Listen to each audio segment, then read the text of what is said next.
Hey, what's up? BombAsWeapon.com. You know something? I'm really more into the NSA revelations than I ever have been now. When I first heard about this crap, you know, I'm actually like 29 now, but I've been hearing about this off and on throughout my life. I think I was pretty like no knowledge of the NSA probably till like the 2000s under Bush, because almost everyone heard about this shit back then, and some of it was kept from me, but I think what we all knew was that there was taps at, like, you know, AT&T. We started to hear about the secretive crap that was going on, and, you know, Mark Klein with room 641A. I remember reading about that on DSL reports, where they're discussing, oh, well, now there's a secret room in the AT&T facility where they're basically actually dumping the entire fucking fiber connections over into NSA systems, giving access to all that data, all those packets to the NSA. So I remember hearing about some of this. Now, most of that type of shit's new to me still, and I didn't pick up on like the other stuff is new to me. So like I didn't know about Russ Tice because I was actually locked up in the fucking mental institution. When the staff beat me up, they already had access to all this. They're using surveillance too. Now we know what they have access to for surveillance. So these hospitals and the jails and the deputies and the sheriffs and the police, they've all been tied into this for quite some time. So what we learned about with the revelations here, now Snowden came out in 2013. I was just getting back out of the state hospital after knowing some stuff that I learned from being spied on. And that's why it was so interesting, was that I was like, holy crap, this is the first time that, you know, I didn't really follow this stuff before, besides that AT&T thing. And then Russ Tice I didn't hear about in 2005. I didn't hear about Bill Binney or Thomas Drake very much. So but I did hear in 2012 about Russ Tice. Then I heard about NSA remote neural monitoring, and then I heard about the Black World stuff. And that's what I was impacted by, was like the satellites and to be tapped and to be seen and tracked. I knew all about this. For me, it started in 2000. You know, look, it's hard for me to put this together. Where have I been getting tracked and stalked? Well, I now know that the state always had access to this shit.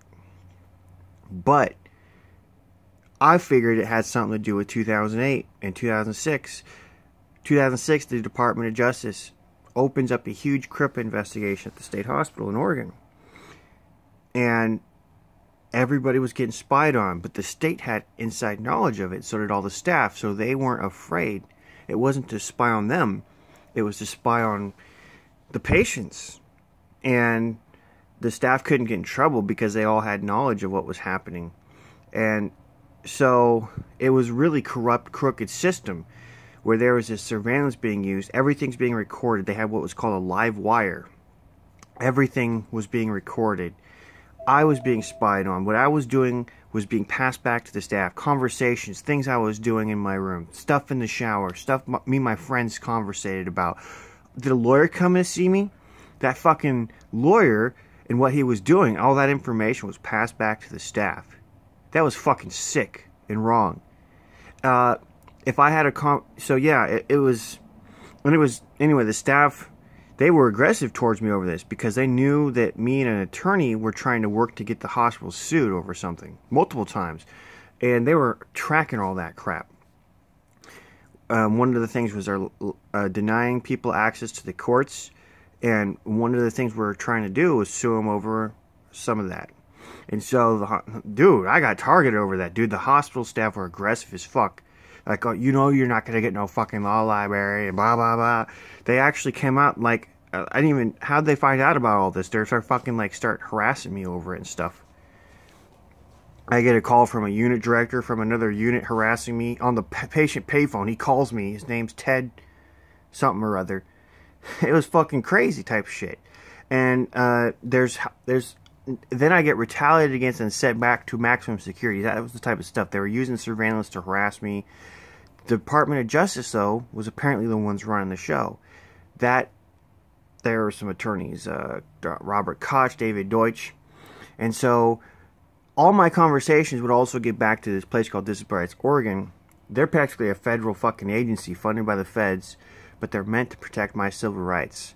But here they are working with all this crap, and my conversations would get back to them, and goddamn, those stupid assholes knew I was getting spied on, my rights were being violated, and they didn't care to protect me.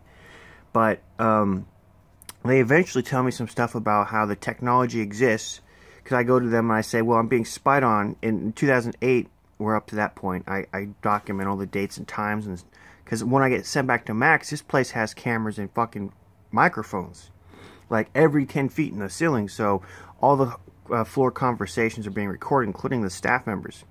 So I was catching these stupid fuckers finally this is my second time actually, because I tried to do this in 2007 where I caught them doing all this crap, and I was calling the police, I was calling fucking advocacy lawyers, fucking reporting abuse and shit. I said I finally caught them, now I have the proof. And I was getting beat up on camera.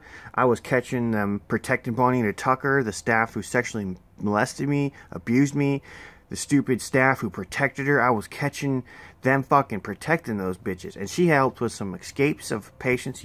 She married a patient. She smuggled him drugs. I was catching this all fucking on camera, dude. These fuckers came after me, and then they covered all that up. They didn't, I mean, I had it on camera and mics, dude. I fucking have the dates and times. I gave it to the fucking state. These motherfuckers covered it all up. They had pictures of my wounds when I got beat up by some of the patients who were friends with the people, David Anderson and Bonnie Tucker, and all this shit. And, dude, they knew I got beat up. They knew that I'd been getting harassed for weeks. The staff were just standing by, letting it happen, laughing at it, letting the patients do what staff sponsored. They're like, oh my God, the patients are gonna, you know, there's David Anderson, they're all gonna fucking do it all for us. They're beating them up and shit. They're fucking coming after me. Dude, that's the type of shit you're gonna see on the camera, dude. Because I'm the fucking guy who was witnessing all this shit, and I wasn't falling for it. And so, dude, they fucking hated that I was always right, and that I knew everything. And that, I guess there was some plot, so why the state would go through all the hassle, lack of liability insurance, and criminal liability issues. They didn't want to get in trouble.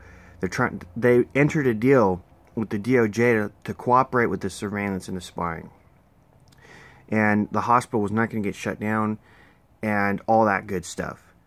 And so this is, you look in the DOJ's fucking report. They're acting all buddy with the state staff. Oh, there's nothing wrong with the staff. The staff didn't do it. It was the state. And they're like protecting the staff. Oh, and Office of Investigation Training does a really good job at investigating, and all this fucking bullshit that covers up everything at the hospital. The staff had been the ones responsible for killing patients, torturing them, assaulting them, drugging them, keeping them there for a long time. And none of the staff would be personally held responsible for it because the DOJ was going to cover that up. And they did. They covered up small details that are very relevant in explaining why the patients were going through hell at that facility. And there's a mega union in charge, and they were sucking the state dry and pushing bad policies for years and years. And that took all the state's money. And there's people that knew about this mega powerful union. These people have people all over the state. SEIU 503. They're very aggressive, well-trained, one of the largest unions in the state. And they control the state. And they're very political. And they get done whatever they want done. And it's just as corrupt as any union situation you've ever read before. There's been union violence, and judges corrupt, police corrupt. That's what's going on with that type of situation. They control so much of the power in Salem. And so this place, you could literally get murdered and no one's going to jail type thing if they wanted to murder you. Occasionally they get in trouble for an accident here or there, but that's nothing compared to to what the true power